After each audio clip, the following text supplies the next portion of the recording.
আগের বছরের জীবনী, নবুয়তের আগের 40 বছরের জীবনী, এটা উম্মতের জন্য শরীয়তের দলিল না। উম্মতের জন্য শরীয়তের দলিল না।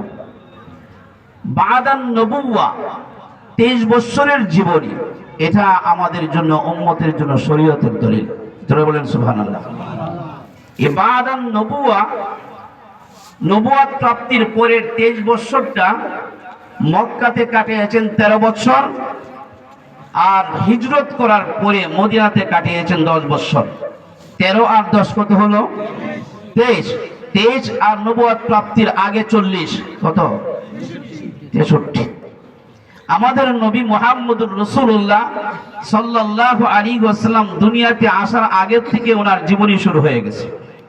নবী মুহাম্মদুর রাসূলুল্লাহ সাল্লাল্লাহু আলাইহি ওয়াসাল্লামের বাবার নাম কি? আব্দুল্লাহ। বলেন আব্দুল্লাহ। আব্দুল্লাহ। দাদার নাম আব্দুল মুত্তালিব। দাদার নাম আব্দুল মুত্তালিব। মুহাম্মদ বিন আব্দুল্লাহ বিন আব্দুল মুত্তালিব বিন হাশিম বিন আব্দ মানাফ বিন কুসাই বিন কালাব বিন মুররা বিন কাব বিন লুআই বিন গালিব বিন ফিহির বিন নজর বিন কেনানা বিন খুজাইবা বিন মুদরিকা বিন ইলিয়াস বিন নজর বিন মুজার বিন নেজার বিন মাআদ বিন আদনান। এভাবে যদি বলতে থাকি তাহলে আদম নবী পর্যন্ত পৌঁছবে। সময় কত লাগবে? এখানে তো কয়েকটা নাম বলছি মাত্র, কয়েকটা নাম বলছি মাত্র, আদনান পর্যন্ত। তো মুহাম্মদুর রাসূলুল্লাহর বাবার নাম আব্দুল্লাহ, মুহাম্মদুর রাসূলুল্লাহর দাদার নাম আব্দুল মুত্তালিব। আব্দুল মুত্তালিবের 10 ছেলে ছিল। আব্দুল মুত্তালিবের একবার একটা মান্নত করেছিল।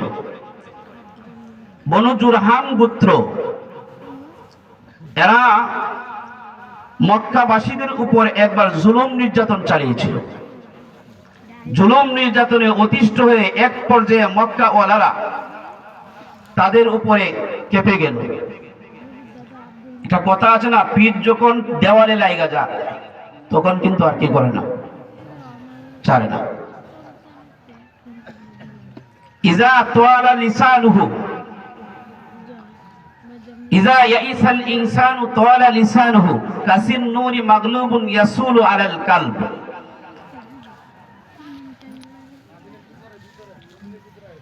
একটা কিতাব আছে, যে কিতাবটার নাম হলো আপনার গুলিস্তা, শেখ সাদী রহমতুল্লাহ আলাইহির লিখিত কিতাব গুলিস্তা।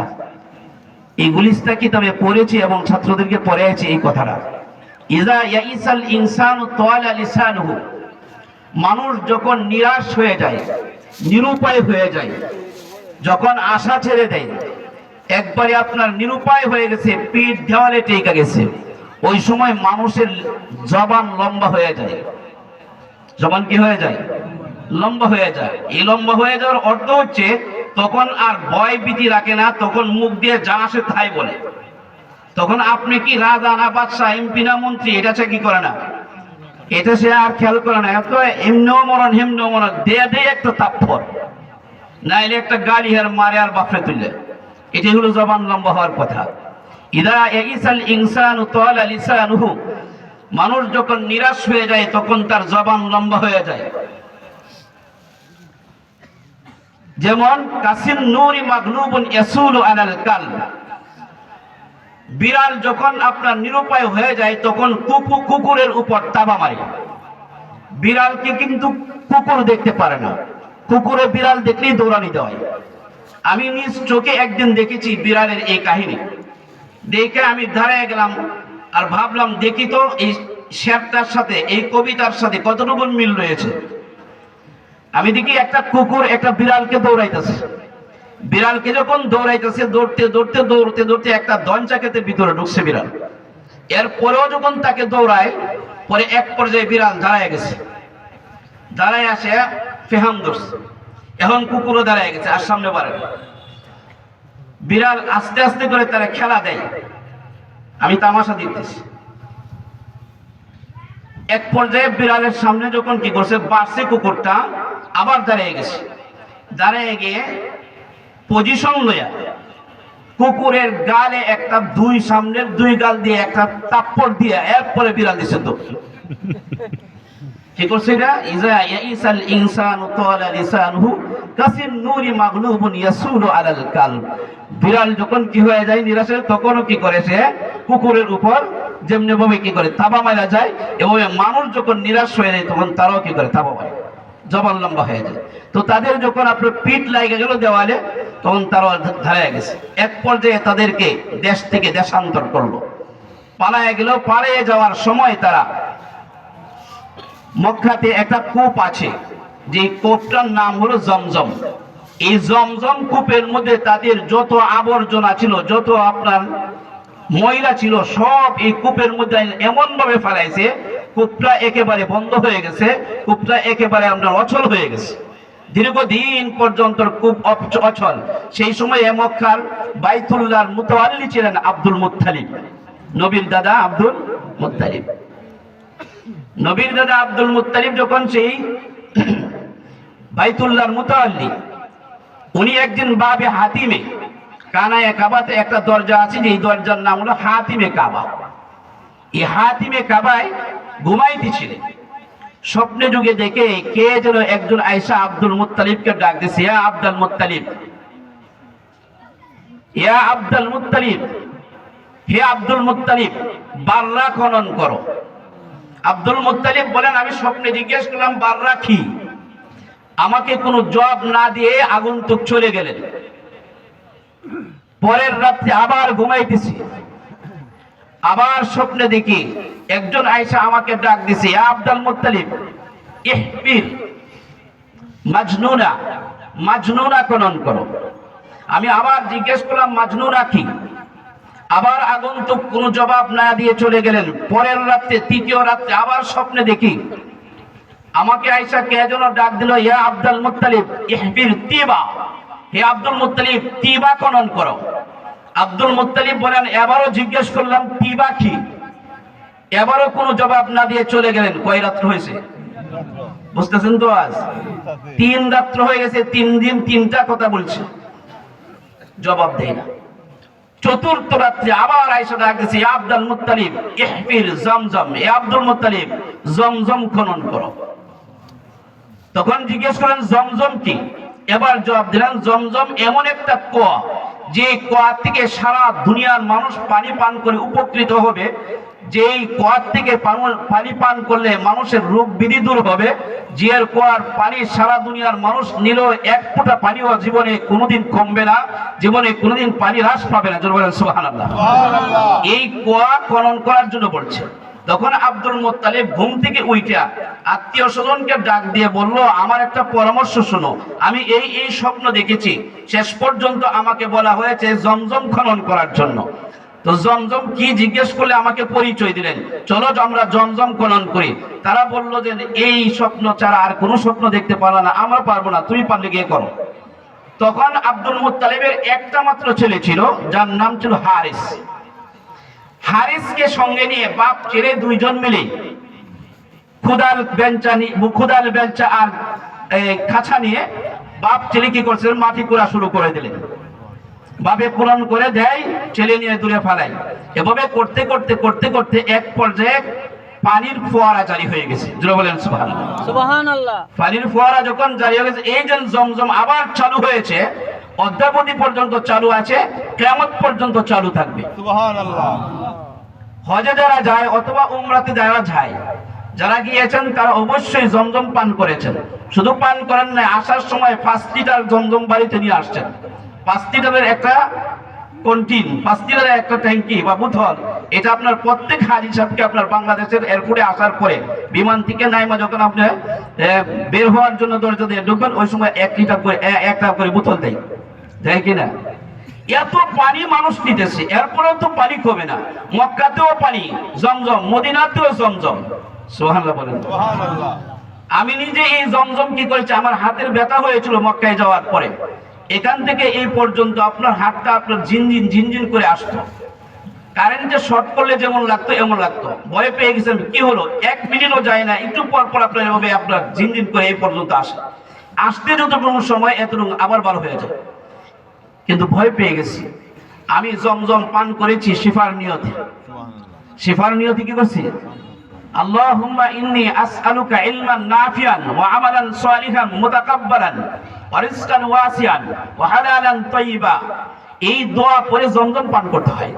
কিন্তু আমরা তো অনেকে দোয়া জানি না, কি করেন? ওয়া শিফাআন লিকুল্লি দা, শিফাআন মিন কুল্লি দা, ওয়া শিফাআন মিন কুল্লি দা। শেষের কথা হচ্ছে ওয়া শিফাআন মিন কুল্লি দা, কি আল্লাহ সকল রোগ থেকে মুক্তি দাও। সব রোগের ঔষধ জমজমের পানি। প্রচুর পরিমাণ জমজম পান করেছি, তওয়াফ করে করে কি করেছি, জমজম পান করেছি। আবার জমজম দিয়ে হাত ধুইছি, জমজম দিয়ে মুখ ধুইছি, জমজম দিয়ে আপনার যেই যেই জায়গায় ব্যথা আছে, কোমরে ব্যথা, এগুলি কি করছি, ধুইছি, পানি দিয়ে আপনার মলছি। আলহামদুলিল্লাহ আমার কোমরের ব্যথা ভালো হয়ে গেছে। সুবহানাল্লাহ। প্রথম বেলা কি হয়ে গেছে? তো এই জমজম খনন করলেন, জমজম চালু হয়েছে। তখন কয়জন ছেলে ছিল আব্দুল মুত্তালিবের? একজন। এই ছেলের নাম হারিস। ওই সময়ে আব্দুল মুত্তালিব যখন কারো সাড়া পাইল না, শুধু বাপ ছেলে কষ্ট হইতেছে, এক পর্যায়ে আব্দুল মুত্তালিব একটা মান্যত করেছিলেন, আল্লাহ যদি আমাকে 10টা ছেলে দেয়। কয়টা ছেলে? আল্লাহ যদি আমাকে 10টা ছেলে দেয় আর ছেলেগুলি যৌবনে পদার্পণ করে, আমি আল্লাহর ঘরে আইনা একটা ছেলেকে আল্লাহর নামে জবাই করে দিব। আল্লাহ তাআলা দিতে দিতে 10টা ছেলে দিছে। হারেস, জুবাইর, জারার, হাজান, মুকাব্বিম, আবু তালেব, আবু লাহাব, আমির হামজা, আব্বাস, আব্দুল্লাহ। জোরে বলেন সুবহানাল্লাহ। এই 10 ছেলে। কয়জন? 10টা ছেলে দিয়েছে, 6টা মেয়ে দিছে। মোট 16টা সন্তানের বাবা। সুবহানাল্লাহ বলেন।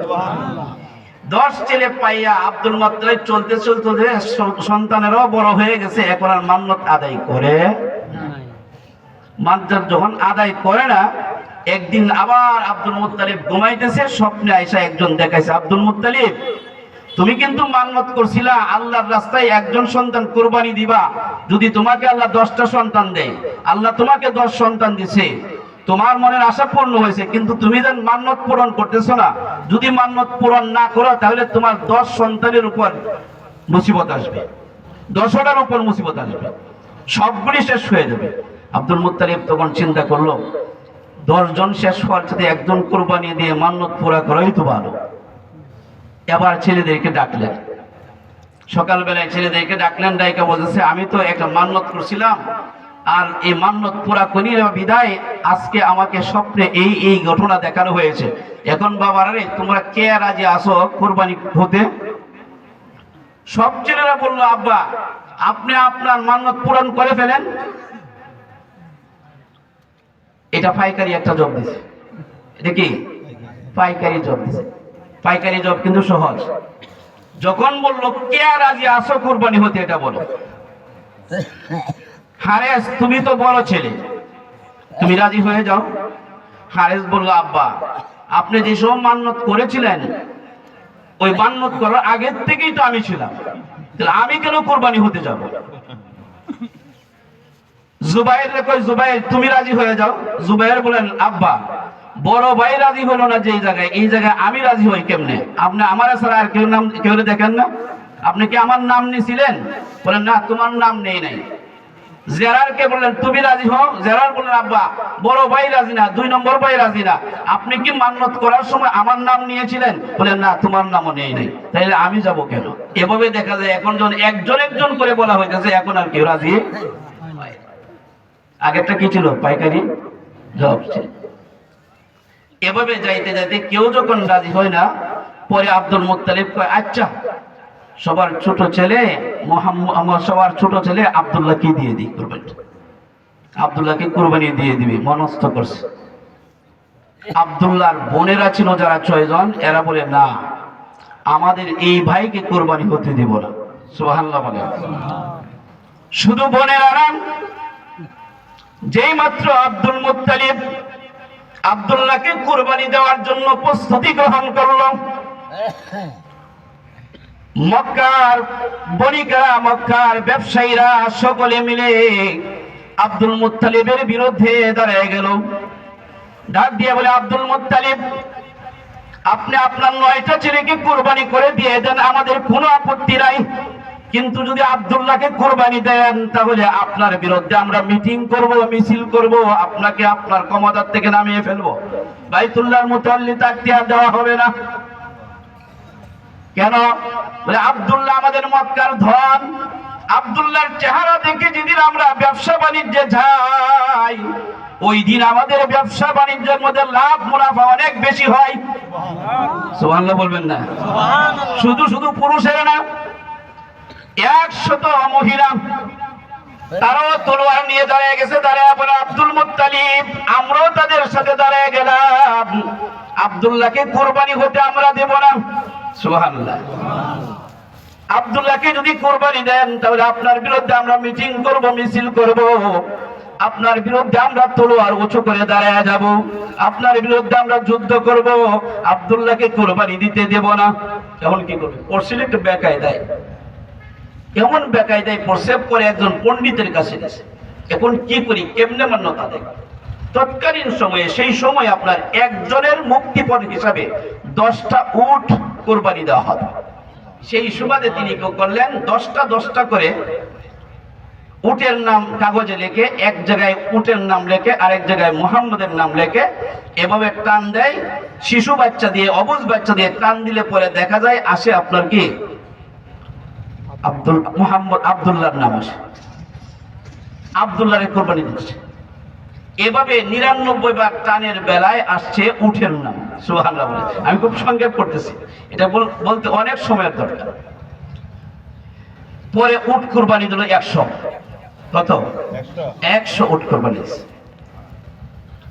আন্দোলন করলো কারা? শুধু পুরুষেরা না, মহিলারাও। মহিলাদের মধ্যে যারা আন্দোলনের নেতৃত্ব দিয়েছিল, ওই একজন মহিলার নাম ছিল ফাতেমা বিনতে মারওয়া।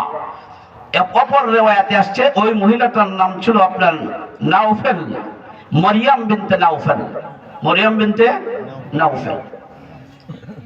তাওরাত কিতাবের হাফেজ ছিল। সুবহানাল্লাহ বলে।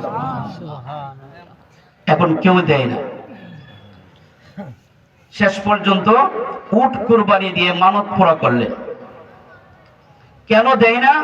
মুহাম্মদুর রাসূলুল্লাহ যেই ঔরসে আসবেন তিনি হয়েছেন আব্দুল্লাহ। জোরে বলেন সুবহানাল্লাহ। আব্দুল্লাহকে বাবা আদর করতে অনেক। ব্যবসা বাণিজ্যে আসা যাওয়ার পথে সিরিয়া যাইতেন, মক্কা থেকে মদিনা যাইতেন, বিভিন্ন দেশে যাইতেন, পারস্যে যাইতেন, ব্যবসা বাণিজ্য করতেন।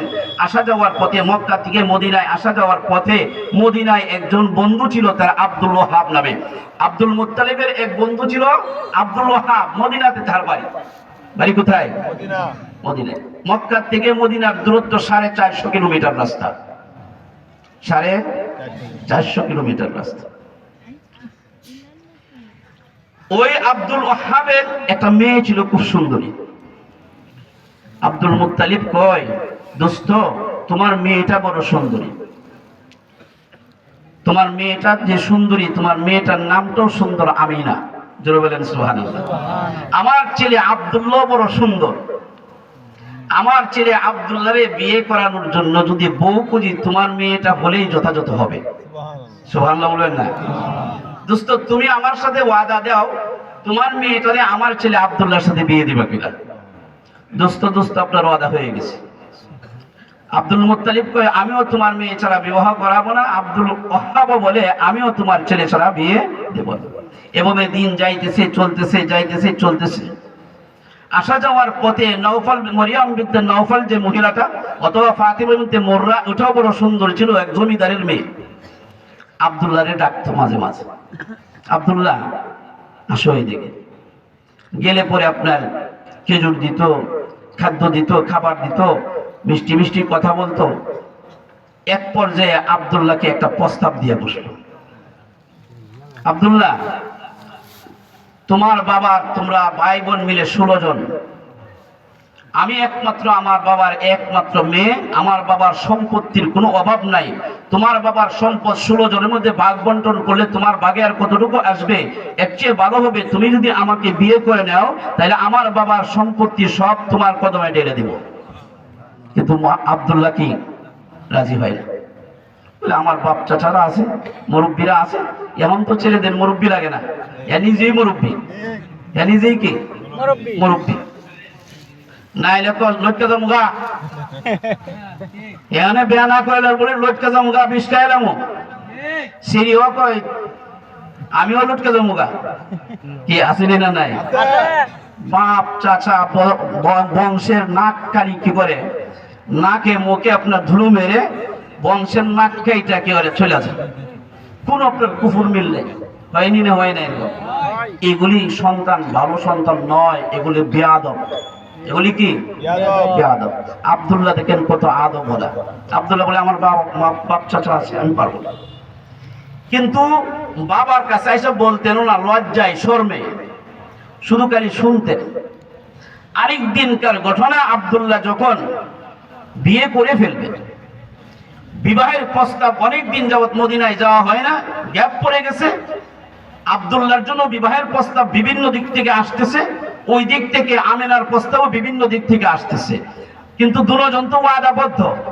এই ওয়াদাবদ্ধতার কারণে একজন আরেকজনকে গিয়ে ছাড়া বিয়ে শাদীর ব্যবস্থা করতে পারতেছে না অন্য জায়গায় এখন আব্দুল মুত্তালিব ছেলেকে নিয়ে চললো মদিনায় গেছে যে এবার গিয়ে দেখবো যদি আমার বন্ধুর মেয়েটা আমি না তাকে বিয়ে না করে আর আসবো না সুবহানাল্লাহ বলেন সুবহানাল্লাহ আব্দুল মুত্তালিব গেলেন মদিনায় গিয়ে বলেন দোস্ত আব্দুল ওয়াহাব তোমার মেয়েটার কি খবর ডাক দিয়ে বলেন দোস্ত বিভিন্ন দিক থেকে আমার মেয়ের বিবাহের প্রস্তাব আসতেছে কিন্তু আমি আপনার সাথে ওয়াদাবদ্ধ বিদায় অন্য কারোর সাথে আমার মেয়ে বিবাহ দিতে রাজি হয় নাই তোমার ছেলেটার কি খবর ডাক দিয়ে বলে দোস্ত আমারও তো একই অবস্থা রাজা বাদশাদের মেয়েদের খবর আসতেছে পয়গাম আসতেছে বিবাহ করানোর জন্য কিন্তু আমি যখন তোমার সাথে ওয়াদা দিয়ে রেখেছি এই জন্য আমি তোমার সাথে কথা না বলে অন্য কোনো দিকে আমার ছেলেকে বিবাহ করানোর প্রস্তুতি গ্রহণ করি নাই সুবহানাল্লাহ দোস্ত শোনো শুধু তাই নয় আমার ছেলেটা যত সুন্দর তোমার মেয়েটাও তত সুন্দর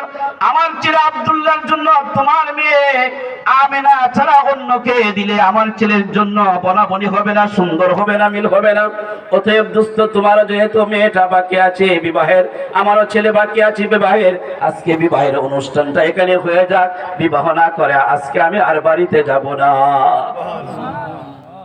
বিয়ে হয়ে গেল সংক্ষেপ কথা বিয়ে হয়ে গেল জামাই রাইকা আসছে আব্দুল্লাহ রে রাইকা আসছে আসার পরে 3 দিন পর আব্দুল্লাহ যখন বাড়িতে আসতেছে ওই জমিদারের মেয়ে মরিয়াম বিনতে নাউফাল বা ফাতেমা বিনতে মুররা আবার তাকাই তো তাকে কোন সময় মানুষটা চায় যে যার জন্য আপনার পাগল একালি আপনার সময় বোঝাতে কোন সময় লোকটা এদিক দিয়ে যাইবো এই সময় দেখবেন খালি রাস্তা খারিয়ে থাকবো আর খালি মিস কল দিব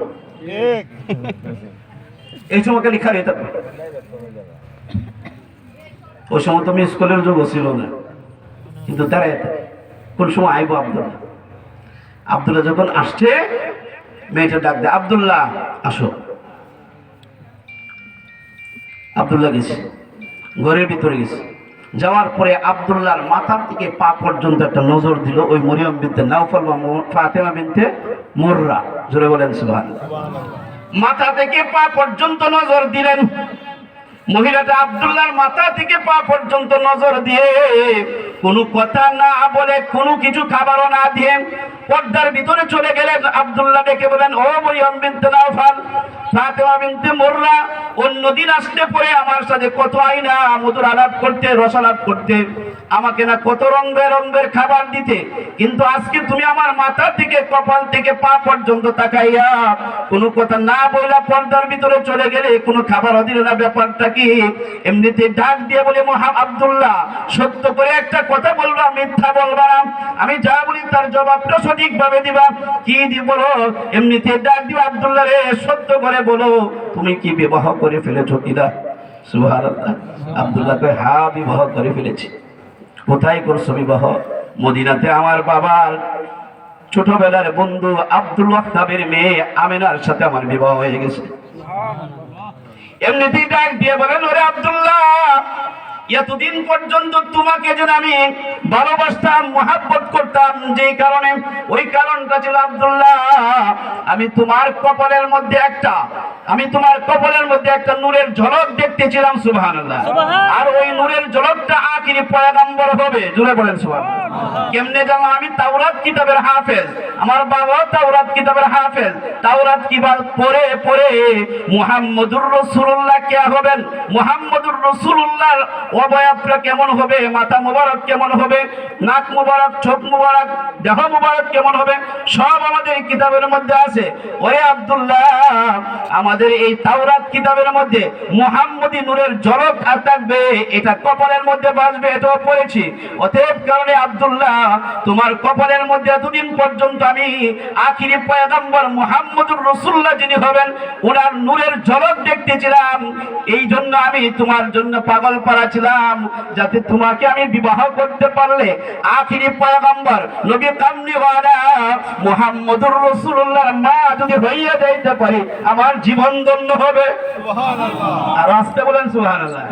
কিন্তু রে আব্দুল্লাহ, আজকে তাকায় দেখি তোমার কপালে এই নূরের ঝলক নাই, এই নূরের ঝলক চলে গেছে আব্দুল ওয়াহাবের মেয়ে আমিনার পেটে। অতএব তোমাকে আর ভালোবাসা লাভ নাই, তোমার সাথে কথা বললো আমার কোনো লাভ নাই। যেহেতু আমি নবী কামলিওয়ালার মা হওয়ার সৌভাগ্য আমার হলো না, জন্য তোমার আশায় তাই কো আমার কি নাই, লাভ নাই। সুবহানাল্লাহ বলবেন। সুবহানাল্লাহ। শুরু হয়েছে নি জীবনী, শুরু হয়েছে নি। আব্দুল ওয়াহাব নবী মুহাম্মদুর রাসূলুল্লাহ সাল্লাল্লাহু আলাইহি ওয়াসাল্লামের নানার নাম। কার নাম? মুহাম্মদুর রাসূলুল্লাহ নানার নাম। এখনো মুহাম্মদুর রাসূলুল্লাহ আসে নাই, কিন্তু আলোচনা শুরু হয়ে গেছে। এবার আব্দুল মুত্তালিব আর আব্দুল ওয়াহাব দুজনের সম্পর্ক কি হইল? বেওয়াই। দুজনের সম্পর্ক কি? বেওয়াই। আমরা গ্রাম্য ভাষায় বেয়াই, বই পুস্তকের ভাষায় হলো বেওয়াই। অত শুদ্ধ কই লাভ নাই, বেয়াই কই, বেয়াই আর বেন। মুহাম্মদুর রাসূলুল্লাহ সাল্লাল্লাহু আলাইহি ওয়াসাল্লাম যখন আমিনার পেটে গেছে, এমনিতেই ওই মহিলাটা আরো ডাক দিয়ে বলেন, আব্দুল্লাহ, তোমাকে তোমার বাবা যেদিন কুরবানি দিতে নিয়ে গিয়েছিল, 100 মহিলা তোমার বাবার বিরুদ্ধে তলোয়ার উঁচু করে দাঁড়িয়ে একটা স্লোগান দিয়েছিল, যদি আব্দুল্লাহকে কুরবানি দাও তাহলে তোমার বিরুদ্ধে আমরা তলোয়ার উঁচু করে যুদ্ধ করব, তোমার বিরুদ্ধে আমরা মিটিং মিছিল করব, তোমাকে মুতাল্লিব পদ থেকে নামিয়ে ফেলবো। ওই মহিলাদের নেতৃত্ব যে মহিলাটা দিয়েছিল, সেই মহিলাটাই ছিলাম আমি। শুধু তোমাকে পাওয়ার আশায়, শুধু তোমাকে পাওয়ার আশায়। জোরে বলেন না সুবহানাল্লাহ। কিন্তু এত সব করার পরেও যখন তোমারে পাইলাম না, তোমারে ভালোবাসা আর কি নাই, লাভ নাই। মুহাম্মদুর রাসূলুল্লাহ সাল্লাল্লাহু আলাইহি ওয়াসাল্লাম মায়ের পেটে থাকা অবস্থায় আব্দুল্লাহ বাবার নির্দেশে মক্কা থেকে মদিনায় গেলেন খেজুর আনার জন্য। আসার সময় রাস্তায় জ্বর উঠে আব্দুল্লাহ ইন্তেকাল হয়ে গেছে। মুহাম্মদুর রাসূলুল্লাহ এখনো দুনিয়াতে আসে নাই, দুনিয়াতে আসে নাই, বাবা মারা গেছে। ইন্না লিল্লাহি পড়বেন না, ইন্না লিল্লাহি ওয়া ইন্না ইলাইহি রাজিউন। মদিনাতেই তার কবর হয়েছে। কোথায়? মদিনাতেই তার কবর হয়েছে। এবার আব্দুল্লাহ তো দুনিয়াতে নাই, আমিনার পেটে মুহাম্মদুর রাসূলুল্লাহকে নিয়ে মা আমিনা যখন জমিনের উপর চলাফেরা করে, তখন আমিনা নিজে বলেন, আমি যখন আমার সন্তান মুহাম্মদকে পেটে নিয়ে জমিনের উপর চলাফেরা করতাম, তখন উপরের দিকে আকাশের মধ্যে যখন পাখিরা উড়ে উড়ে যাইতো, পাখিরা দূর থেকে উড়ে আইসা আমার কাছাকাছি আইসা এভাবে দুই ভাগ হয়ে যেত। আমার মাথার উপর দিয়ে কোনো পাখি কোনোদিন উড়াল দিয়ে যায় না।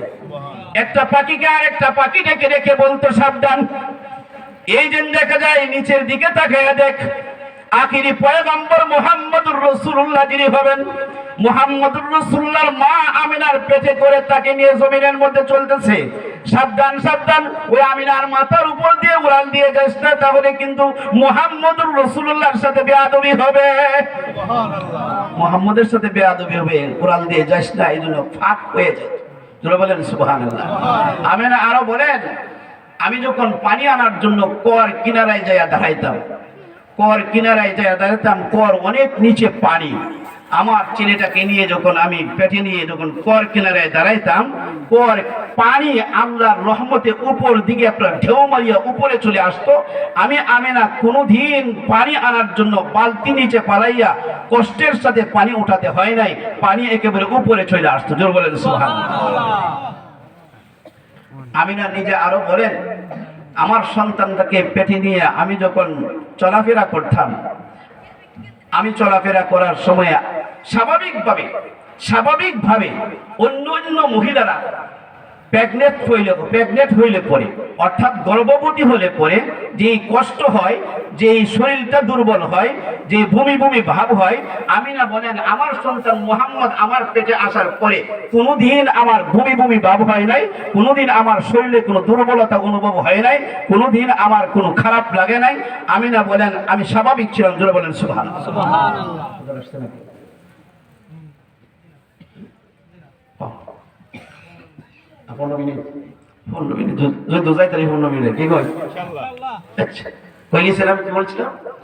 আমিনা বলেন আমার এইসব কোনো কিছু আমাকে নাগাল পায় না। এক পর্যায়ে মুহাম্মদুর রাসূলুল্লাহ যখন দুনিয়াতে আসার সময় ঘনবতী হয়ে গেছে, ঘনবতী হয়ে যাওয়ার পরে আব্দুল মুত্তালিব, মহিলারা যখন বাচ্চা প্রসবের সময় হয় তখন তাদের কাছে আপনার সাহায্যকারিণী ধাত্রী মহিলা থাকার প্রয়োজন পড়ে, তাদের কাছে আপনার আগুনের প্রয়োজন পড়ে, তাদের আরো অন্য অন্য সামগ্রীর প্রয়োজন পড়ে কিনা? পরে তেলের প্রয়োজন পড়ে, ডোমার প্রয়োজন পড়ে, অনেক কিছুরই প্রয়োজন পড়ে, কাছে মানুষ থাকার দরকার পড়ে। আমিনার যখন সময়টা ঘনবতী হয়ে গেছে, মুহাম্মদ দুনিয়াতে আসবে, এমন সময়ে আব্দুল মুত্তালিব দুইজন দাসী দিলেন ঘরের ভিতরে। একজন ঘরের ভিতরে থাকবে আর একজন ঘরের বাহিরে থাকবে। যখনই আমার নাতি দুনিয়াতে আসবে আমাকে সংবাদ শোনাবে। জোরে বলেন সুবহানাল্লাহ। একজন দিলেন উম্মে আইমান আর একজন দিলেন সুয়াইবাকে। একজন বাহিরে থাকবে, একজন ভিতরে থাকবে। কখন কি সমস্যা হয়, কখন কি অবস্থা হয় আমাকে জানাবে। দুইজন দাঁড়িয়ে আছে, এখনো মুহাম্মদ আসে নাই। এক পর্যায়ে আব্দুল মুত্তালিব ডাক দিলেন, এই উম্মে আইমান, আমার নাতি আমার খুলে দিন। সুবহানাল্লাহ। আরে সুবহানাল্লাহ বলবেন না? কালকে বলবেন সুবহানাল্লাহ। এখনো আসছেই না, আব্দুল মুত্তালিব তো আমার নাতি আমার খুলে দিন। উম্মে আইমান ডাক দিয়া বলে, আব্দুল মুত্তালিব আপনি মক্কার সরদার, বাইতুল্লাহর মুতাওয়াল্লি, বাইতুল্লাহর সভাপতি, আপনি বাইতুল্লাহর তত্ত্বাবধানের দায়িত্বে আছেন, আপনি একজন জ্ঞানী মানুষ। এখনো পর্যন্ত আপনার নাতি দুনিয়াতে আসে নাই, কোত্থেকে দিব আপনার নাতিকে? এমনিতে আব্দুল মুত্তালিব বলেন, আমি কি ভুল শুনেছি? আমি দেখেছি উপর দিক দিয়ে সবুজ রঙের পাখি উড়াল দিয়ে যায়। একটা পাখিকে আরেকটা পাখি ডাইকা বলতেছে, আইরে আসিয়া আয়, আইরে হাওয়া আয়। পাখির সুরতে মানুষ যাইতেছে। জোরে বলেন সুবহানাল্লাহ। আইরে আসিয়া আয়, আইরে মরিয়ম আয়, আইরে রহিমা আয়, আয় তাড়াতাড়ি আয়। আখিরি পয়গম্বর মুহাম্মদুর রাসূলুল্লাহ দুনিয়ায় আগমন করেছে, তাড়াতাড়ি তার মায়ের কাছে যাই। সুবহানাল্লাহ। আমি ভুল শুনলাম নাকি? বলে আব্দুল মুত্তালিব আপনি এখনো আসে নাই, কসম বাইতুল্লাহর, কসম কানায়ে কাবার, এখনো আপনার নাতি দুনিয়াতে আসে নাই, আসা মাত্রই আপনাকে দেওয়া হবে। তাহলে আমি শুনলাম কি? এরাজন বইলা গেল। সুবহানাল্লাহ। এক পর্যায়ে যখন মুহাম্মদুর রাসূলুল্লাহ দুনিয়াতে আগমন করেছে, করার সাথে সাথে সুয়াইবা যাইয়া কি করলেন? আব্দুল মুত্তালিবকে বলল, এই যে আবু তালেবকে যায়, চাচাকে যায় একটা খবর দিছে, আবু তালেবকে একটা খবর দিছে, আব্দুল মুত্তালিবকেও খবর দিছে, দাদাকেও খবর জানাইছে আর চাচাকেও খবর জানাইছে। চাচা খবর পাইয়া খুশিতে এত দামের দাসী সুয়াইবাকে আজাদ করে দিয়েছিলেন। সুয়াইবাকে করছিলেন আজাদ করে দিয়েছে মুহাম্মদুর রাসূলুল্লাহ। এই কারণে কবরের মধ্যে আবু তালেবের সবচেয়ে কম আযাব কবরে যার হবে সেই লোকটা হলো আবু তালেব। আর কম আযাবটা কি হবে? এক জোড়া আগুনের স্যান্ডেল পরাইয়া দেওয়া হবে। এটার তাপে মাথার মধ্যে আপনার ফাগ উঠবে, বাতের পাতিলে, তরকারির পাতিলে যেমন ফাগ ওঠে, মাথার মধ্যে এবং ফাগ উঠবে। আর তখন আবু তালেব মনে করবে সবচাইতে কঠিন শাস্তি মনে হয় আমাকেই দেওয়া হচ্ছে, অথচ এটা হবে সবচেয়ে কম শাস্তি। সপ্তাহের প্রতি সোমবার দিন, সপ্তাহের কি প্রতি সোমবার দিন আবু তালেবকে একদিন আব্বাস রাদিয়াল্লাহু তাআলা আনহু স্বপ্নে দেখেন, ভাইকে ভাইয়ের স্বপ্নে দেখছে। দেখে জিজ্ঞেস করলেন, আপনার অবস্থা কি, পরকালে আপনার কি অবস্থা? বলে, পরকালের অবস্থা আমার খুব নাজুক, খুব কঠিন অবস্থা। তবে একটা অবস্থা আমার তোমাকে শোনাই, সেটা হলো সপ্তাহের সোমবার দিনে আমাকে আল্লাহ তাআলা আযাব কমায়া দেন। কেন কমায়া দেন? তো আমি যখন কি করেছিলাম, আমাকে যখন খবর শোনাইছিল, আমার ভাতিজা মুহাম্মদের জন্মের খবর যখন সুহাইবা শোনাইছিল, তখন আমি যে দুইটা আঙ্গুল দিয়ে ইশারা করে আমার বাজিরাকে আজাদ করে দিয়েছিলাম, সেই দুইটা আঙ্গুল সপ্তাহের সোমবার দিন যদি আমি চুষতে থাকি, এটার থেকে পানির ফোয়ারা জারি হয়, আর পানি পান করলে আমার আযাব কমে যায়। মুহাম্মদুর রাসূলুল্লাহ কথা শুই না আজাদ করলো বাদী, আর এই ওসিলায় তার সোমবার দিন আজাদ কমে যায়, আঙ্গুল চুষতে পানি আসে। জোরে বলেন সুবহানাল্লাহ। আমরা যদি মুহাম্মদুর রাসূলুল্লাহকে দিল থেকে মুহাব্বত করি, নবীর তরিকায় মুহাব্বত করি, আমাদেরও আল্লাহ কবরের আযাব কমায়া দিবেন। মুহাব্বত করব কেমনে? নামাজই পড়ি না। মুহাব্বত করার অর্থ হলো মুহাম্মদুর রাসূলুল্লাহর সুন্নতকে মুহাব্বত করা, মুহাম্মদুর রাসূলুল্লাহর তরিকাকে মুহাব্বত করা, মুহাম্মদুর রাসূলুল্লাহ যা করেছেন তা করা, মুহাম্মদুর রাসূলুল্লাহ যেভাবে চলেছেন সেভাবে চলা, মুহাম্মদুর রাসূলুল্লাহর পুঙ্খানু অনুসরণ যে করবে। আল্লাহর রাসূল বলেন, মান আহাব্বা সুন্নতি ফাকাদ আহাব্বানি ওয়া মান আহাব্বানি কানা মাই ফিল জান্নাহ। আল্লাহর রাসূল বলেন, যে আমার সুন্নতকে মুহাব্বত করলো সে আমাকে মুহাব্বত করলো, আর যে আমাকে মুহাব্বত করলো সে আমি মুহাম্মদুর রাসূলুল্লাহর সাথে জান্নাতে থাকবে। এবার মুহাম্মদুর রাসূলুল্লাহ সাল্লাল্লাহু আলাইহি ওয়াসাল্লামের জন্মের অবস্থাটা কি ছিল দেখেন। নবী যখন দুনিয়াতে আসছে, নবী দুনিয়াতে আসার অবস্থাটা হলো, আসা মাত্র একজন মানুষ সেজদায় তাকিয়া যেভাবে সুবহানা রাব্বিয়াল আলা সুবহানা রাব্বিয়াল আলা বলে পশ্চিম দিকে কিবলামুখী হয়ে একজন মানুষ যখন নামাজে যখন সেজদায় যায়, দুইটা হাত জমিনে লাগানো থাকে, কপালটা জমিনের মধ্যে লাগানো থাকে, ঠিক সেজদারত অবস্থায় মুহাম্মদুর রাসূলুল্লাহ দুনিয়াতে আগমন করছে। শুধু আগমন কইরা চুপ রইছে না, মুহাম্মদুর রাসূলুল্লাহ দুনিয়াতে আগমন কইরা আল্লাহু আকবার কাবীরা আলহামদুলিল্লাহি হামদান কাসীরা ওয়া সুবহানাল্লাহি বুকরাতান ওয়া আসীলা, এই শব্দগুলি মুহাম্মদুর রাসূলুল্লাহ পড়ছে। সুবহানাল্লাহ। একদিনের বাচ্চা এই শব্দ পড়ছে। সিরাতে খাতামুল আম্বিয়াতে লেখে মুহাম্মদুর রাসূলুল্লাহর জীবনের সর্বপ্রথম কথা যেটা ছিল, সর্বপ্রথম কথাটাই ছিল এই কথা, আল্লাহু আকবার কাবীরা আলহামদুলিল্লাহি হামদান কাসীরা ওয়া সুবহানাল্লাহি বুকরাতান ওয়া আসীলা। জোরে বলেন সুবহানাল্লাহ। আমরা একদিনের বাচ্চা বলবো দূরের কথা, 3 বছর 5 বছর হইলেও তো এই দোয়া পারি না। আমরা যারা এখানে আছি অনেকে এই দোয়া পারি না, অনেকেই মনে হয় জীবনের প্রথম শুনছেন এই দোয়া, ঠিক না? মুহাম্মদুর রাসূলুল্লাহ দুনিয়াতে আসা মাত্র তিনি কি করেছেন? আল্লাহর প্রশংসা করেছেন।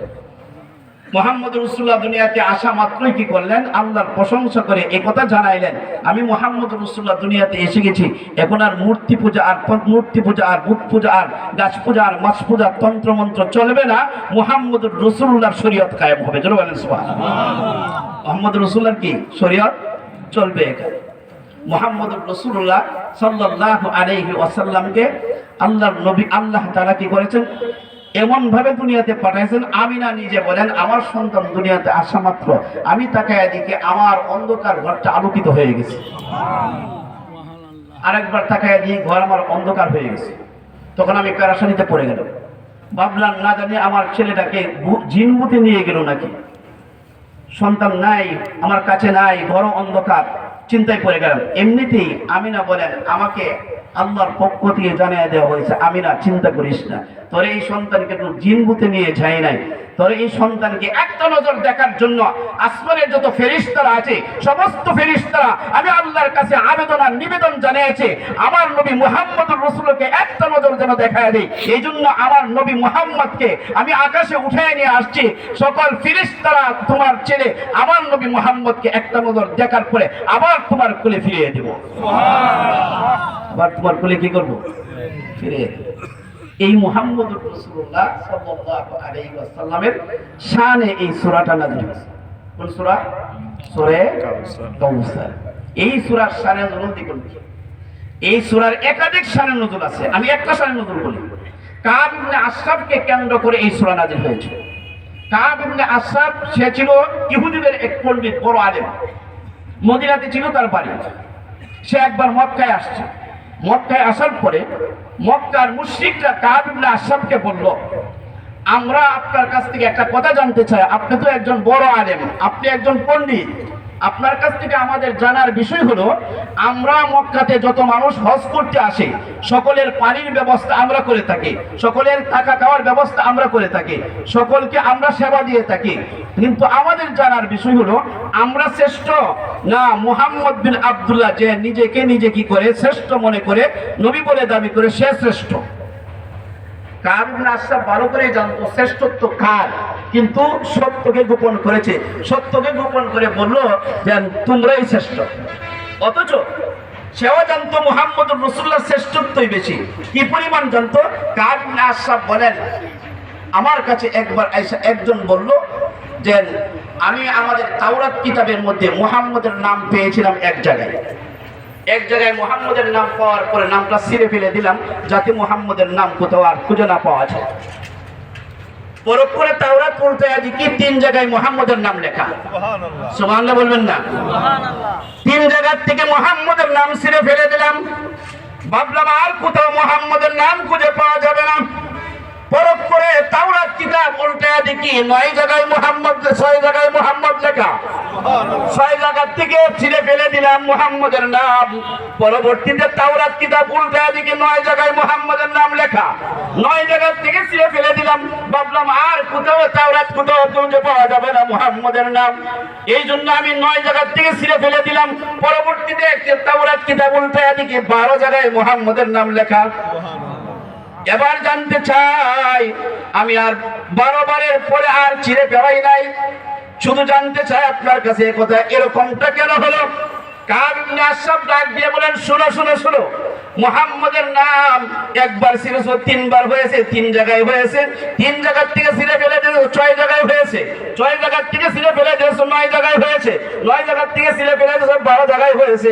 কসম খোদার, কসম কানায় কাবার, কসম বাইতুল্লাহর, যদি এই তাওরাতের মধ্যে মুহাম্মদের নাম ছিঁড়তে থাকো একটা পর্যায়ে এমন হবে তাওরাতের মধ্যে মুহাম্মদের নাম ছাড়া আর কোনো অক্ষর খুঁজে পাওয়া যাবে না, পুরো তাওরাত মুহাম্মদের নামে পরিণত হয়ে যাবে।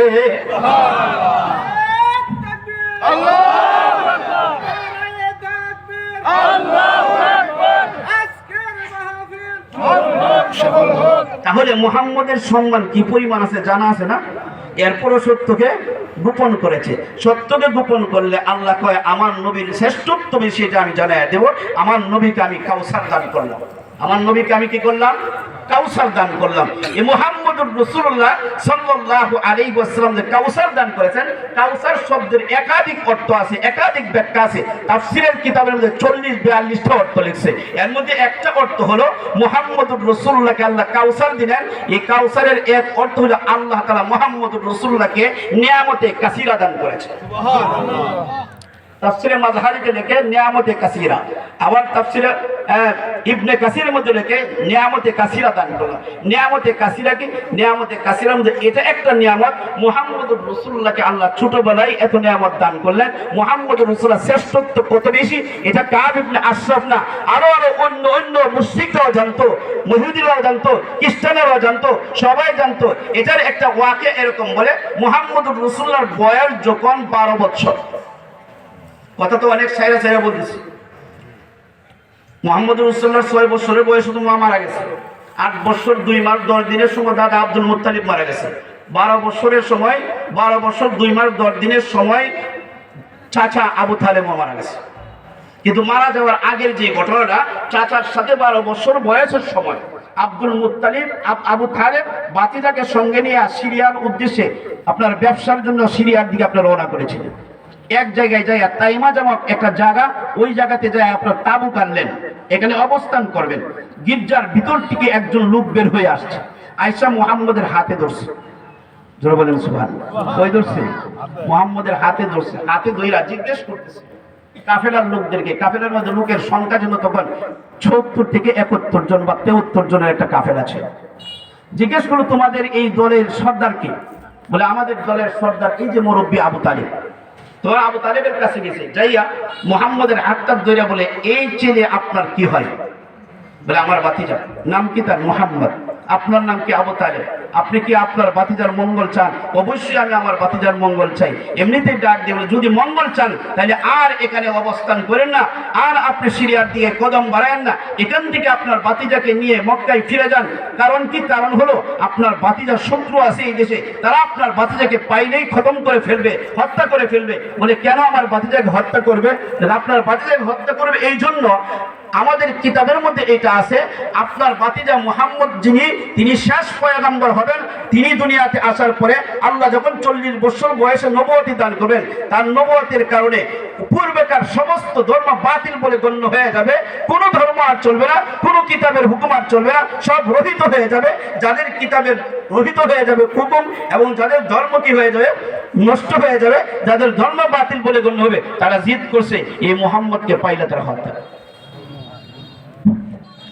এমনিতে কয়, এমনি তাকায় দেখে 20-25 জন ঘুরছোয়ার ঘোড়া দৌড়ে আসতেছে, চোখে টিপ দিয়ে বলে, আবু তালেব বলছিলাম না চলে যাও। তবে একটা কথা শোনো, আমি বহুদিন যাবৎ এখানে অপেক্ষা করতেছি। আমাদের কিতাবে আছে আজকের এই দিনে এই বয়সে আখিরি পয়গম্বর যিনি হবেন তিনি আসবেন। তার আশায় আশায় আশায় আশায় আমি আমার এই রাস্তার কিনারায় মুসাফির কানা বানাইয়া শত শত হাজার হাজার মানুষদেরকে খাওয়াইতে খাওয়াইতে আমি গরিব হয়ে গেছি। আজকে যেহেতু পাইয়া গেলাম মুহাম্মদকে, তাহলে দুপুর বেলার দাওয়াত রাখেন আমার বাড়িতে। আবু তালেব কই বাড়ি তো হয়েছে, বাতিজার ছেলে খানা খাওয়া যাবে, দাওয়াত রাখছে। দুপুর বেলায় দাওয়াত খাইতে গেছে সবাই 73 জনের কাফেলার একজনকে বাকি রেখে 72 জন গেছে। বাকি রাখছে কারে জানেন? মুহাম্মদ। উঠ রাখালি আর আপনার তাবুর দায়িত্ব থেকে তুমি পরে এসে টাকা গেছে, খানা আনছে।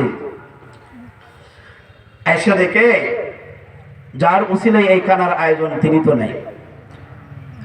ওই পাদ্রী বলেন, আমি জিজ্ঞেস করলাম আবু তালেব তোমাদের কওমের, তোমাদের এই দলের সবাইকে আসছে? হ্যাঁ সবাই আসছে, একজন বাকি আছে। কে বাকি আছে? তোমার বাতিজা বাকি। কেন বাকি রাখলেন? বলে তারে আমরা দায়িত্ব দিয়ে আসছি, তাবুর দেখাশোনা করবে, তাও মুরব্বী রাখাইয়া যাবো, এরপরে আসবে। এমনিতেই ইহুদি পাদ্রী ডাক দিয়ে আবু তালেব, কসম খোদার কসম, বাইতুল্লাহ যার উসিলায় এত কিছুর আয়োজন করলাম তাকে যেহেতু বাদ দিয়েছো, আল্লাহর কসম করে বলি যতক্ষণ পর্যন্ত তোমার ভাতিজাকে হাজির না করবা ততক্ষণ পর্যন্ত তোমাদেরকে এক লোকমা খাবারও দেওয়া হবে না। আবু তালেব বলে, এবার তো দেখা যায় ভাতিজা কানাও মিলবে না। আবু তালেব এবার ভাতিজাকে আনতে গেলেন। ভাতিজা মুহাম্মদ আসছে, আয়েশা থেকে সবাই বসে গেছে, গাছের ছায়া দখল করে বসে আছে। মুহাম্মদুর রাসূলুল্লাহ যদি বসতে হয় হয়তো কাউকে উঠাতে হবে, না হয় মুহাম্মদ রৌদ্রের মধ্যে বসতে হবে। কিন্তু মুহাম্মদুর রাসূলুল্লাহ তো ভদ্র মানুষ, শরীফ মানুষ, কাউকে আপনার কষ্ট দেওয়ার মতো লোক না। এই জন্য কাউকে না উঠাইয়া মুহাম্মদুর রাসূলুল্লাহ প্লেটটা হাতে নিয়া রৌদ্রের দিকে যখন যাইতে আরম্ভ করলেন, এমনিতেই তাকায়া দেখে গাছের ছায়াটা ঘুরে ঘুরে ঘুরে ঘুরে মুহাম্মদুর রাসূলুল্লাহর পিছনে চলে গেছে। এমনিতেই ডাক দিয়ে বলে, আব্দুল মুত্তালিব, আবু তালেব, যার জন্য গাছের ছায়া ঘুরে যায় সে যে আল্লাহর পয়গম্বর, এতে আর কোনো সন্দেহ নাই। সুবহানাল্লাহ, সে যে আল্লাহর পয়গম্বর, এতে আর কোনো সন্দেহ। এগুলিও জানা ছিল কাব ইবনে আশরাফের। এরপরও কয় কি তোমাদেরই শ্রেষ্ঠত্ব বেশি। আল্লাহ বলেন, আমি বন্ধু আপনাকে কাউসার দান করলাম। এই কাউসারের আরেক অর্থ হলো, বন্ধু আপনাকে আমি উম্মতে কাসীরা দান করলাম। এত বেশি উম্মত দান করছি যত বেশি উম্মত আর কোন পয়গম্বরকে দান করি নাই। কত বেশি উম্মত? বলে এটার একটা ওয়াকিয়া আছে, লম্বা চৌড়া ঘটনা, সেদিকে যাচ্ছিলাম। মুহাম্মদুর রাসূলুল্লাহ সাল্লাল্লাহু আলাইহি ওয়াসাল্লামকে উম্মতে কাসীরা এত বেশি দিয়েছেন, আল্লাহ তাআলা যখন কিয়ামত কায়েম করবেন, হাসরের বিচারের পরে জান্নাতীরা জান্নাতে যাবে, জাহান্নামীরা জাহান্নামে যাবে। জান্নাতি মানুষের লাইন হবে 120 কাতারে। সুবহানাল্লাহ। সকল নবীর উম্মত মিলা হবে আপনার 40 কাতার, আমার নবী মুহাম্মদুর রাসূলুল্লাহর একা হবে আপনার 80 কাতার। সুবহানাল্লাহ। আরো আস্তে আরো আস্তে, একা কত কাতার? 80 কাতার। এটাকে বলে উম্মতে কাসীরা দিলাম বন্ধু আপনাকে। মুহাম্মদুর রাসূলুল্লাহকে আল্লাহ বলেন, ইন্না আতাইনাকাল কাউসার, বন্ধু আপনাকে কাউসার দিলাম। এই কাউসার শব্দের স্বাভাবিক অর্থ যেটা আমরা সবাই জানি, এটা হলো হাউজে কাউসার। বলো আপনাকে হাউজে কাউসার দিলাম। হাউজে কাউসার কি? এটা এমন একটা হাউজ যে হাউজের পানি যদি একবার কেউ পান করতে পারে জান্নাতে যাওয়া পর্যন্ত আর কোনোদিন তার পানির তৃষ্ণা লাগবে না। জোরে বলেন সুবহানাল্লাহ। বলছিলাম যে এই ওয়াকিয়া বা এই আলোচনা দীর্ঘ সময়ের দরকার। যতটুকুন করেছি এতটুকুন পর্যন্তই আজকে রাখলাম। মেহমান আসছে, মেহমানের কদর করা। আমি প্রায় সময় বলে থাকি, রাসূল পাক সাল্লাল্লাহু আলাইহি ওয়াসাল্লাম বলেন, মান কানা ইউমিনু বিল্লাহি ওয়াল ইয়াউমিল আখির ফালইউকরিম দাইফান। নবীজি বলেন, যে আল্লাহ এবং আখিরাতের প্রতি বিশ্বাস রাখে, ঈমান রাখে, তার জন্য উচিত সে যেন মেহমানকে সম্মান করে। এজন্য মেহমান আসছে, মেহমানের সম্মান রক্ষা করা এটা আমার দায়িত্ব। আমি এই জন্য আর সামনের দিকে আলোচনা বাড়াইছি না। আল্লাহ তাআলা আমাদের সবাইকে মুহাম্মদুর রাসূলুল্লাহ সাল্লাল্লাহু আলাইহি ওয়াসাল্লামের কাঠি উম্মত হিসেবে আল্লাহ কবুল করেন। মুহাম্মদুর রাসূলুল্লাহর তরিকা অনুযায়ী আমাদের আমল করার মতো তৌফিক দান করেন। আল্লাহ তাআলা আমাদেরকে শিরক মুক্ত ঈমান, বেদাত মুক্ত আমল নিয়ে যেন আমরা কবরে যাইতে পারি, আল্লাহ আমাদের সবাইকে তৌফিক দান করেন। ওয়া আখিরু দাওয়ানা আলহামদুলিল্লাহি রাব্বিল আলামিন। আসসালামু আলাইকুম ওয়া রাহমাতুল্লাহি ওয়া বারাকাতুহু।